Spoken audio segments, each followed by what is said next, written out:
A and Region 5. Pero ito pong Region 1, mamayang alas 6 ng hapon mag-update po kami. So posible po magiging appropriate action na ito.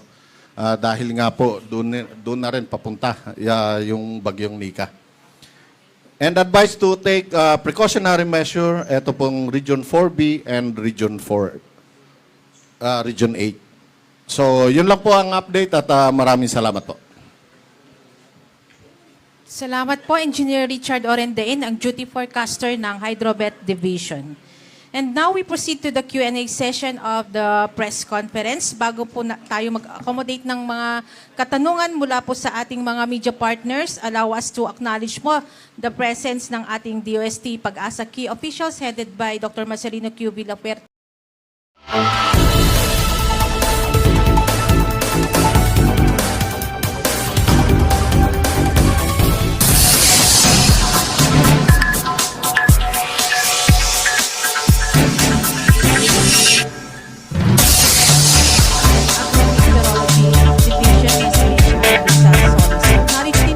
Presence ng ating mga media partners na kasama nating nagpapahatid ng ating mga updates mula po sa DOST Pag-asa.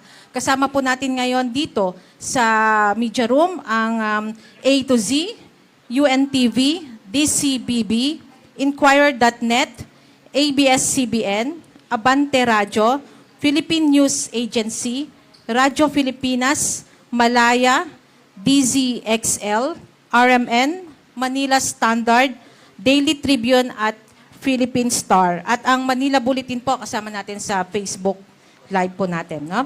At so ngayon po, ready na po tayong mag-accommodate ng ating mga katanungan. Kung may makatanungan po kayo, approach lang po natin ang ating microphone.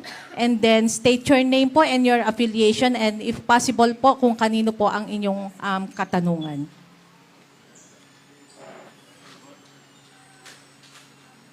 Yes po, yes sir. Hi po, Rafael Bosano po sa ABS-CBN. Marami pong lugar no ang expected to experience intense torrential rainfall.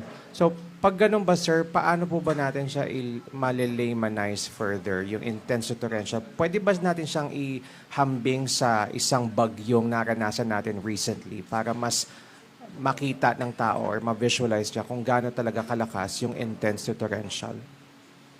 Right. So from the Weather Division pa.